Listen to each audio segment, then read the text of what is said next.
జాగ్రత్తగా వినుము. జనము మీదికి జనమును, రాజ్యము మీదికి రాజ్యమును లేచును. అక్కడక్కడ గొప్ప భూకంపములు కలుగును, తెగుళ్లను కరువులను తటస్థించును. ఆకాశము నుండి మహాభయోత్పతములు గొప్ప సూచనలను పుట్టును. ఇవన్నీ జరుగుతాయి అని చెప్పాను కదా. అయితే మొందా తుఫాను కారణంగా ఆంధ్ర తెలంగాణ రాష్ట్రాలలో భారీ వర్షాలు కురిశాయి. వీధురు గాలులు వీచాయి. ఎక్కువగా విశాఖపట్నం, కాకినాడ, అమలాపురం, యానం, కోనసీమ ప్రాంతాలలో, విజయనగరము, శ్రీకాకుళము, గుంటూరు, ప్రకాశం, కడప, గిద్దలూరు, ఆంధ్ర తెలంగాణ రాష్ట్రాలలో ఎక్కువగా వరి పంట నష్టము, మొక్కజొన్న నష్టము, పండ్ల తోటలు నష్టము, పైరు పంటలు నష్టము, అరటి తోటలు, బొప్పాయి తోటలు, పాదలు, కూరగాయలు, గృహాలు కూలిపోయాయి. చాలా మంది చనిపోయారు. అక్కడక్కడ చెట్లు పడిపోయాయి. రాకపోకలు నిలిచిపోయాయి. ఆస్తి నష్టం కలిగింది.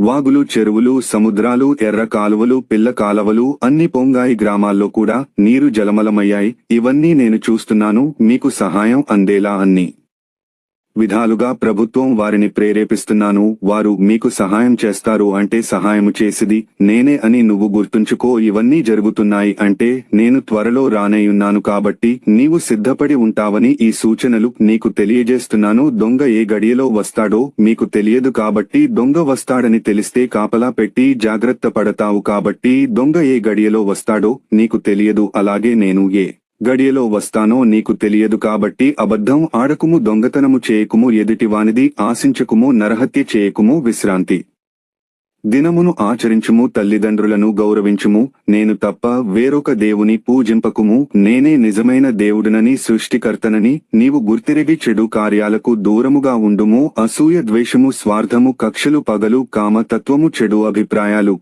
నీలో ఉండకూడదు. హృదయ పరివర్తనము చెంది రక్షణ పొందుము. ప్రేమ, సహనము, మంచి మర్యాద, దానధర్మాలు, పుణ్యకార్యాలు చేయుము. ఆకలిగొనిన వారికి అన్నము పెట్టుము, వస్త్రము లేని వారికి వస్త్రమును, ఇమ్ము, ఇల్లు వాకిలి లేని వారిని ఆదరించుము. రక్త సంబంధులను, తోబుట్టువులను తిరస్కరించకుము. చెడు పనులను జించి మంచి పనులు చేయుము. ఎందుకంటే ఈ లోకములో అందరూ పాపులే, అందరూ పాపం చేస్తున్నారు. ఒక్కడైనా నీతిమంతుడు లేడు. కాబట్టి నేనే నిజమైన దేవుడు అని తెలుసుకుంటావని నేను ఈ సూచనలు అప్పుడప్పుడు పంపుతున్నాను. నా మాటలు విని ఇప్పటికైనా అనుదినము ప్రార్థించుము. నరకమునకు వెళ్ళకూడదు. నీవు నా బిడ్డను కనుక పరలోకము రావాలని నేను కోరుకుంటున్నాను. నీ ప్రభుడను యేసయ్యను. నేనే మొదటి వాడను, కడపటి వాడను, అల్ఫాయు ఒమేగాయు, ఆదియు అంతమును, సర్వాంతర్యామిని నేనే. ఈ నా మాటలు విని పరలోక రాజ్యము రావడానికి సిద్ధపడము. నేను త్వరలో వస్తాను. ఆమెన్.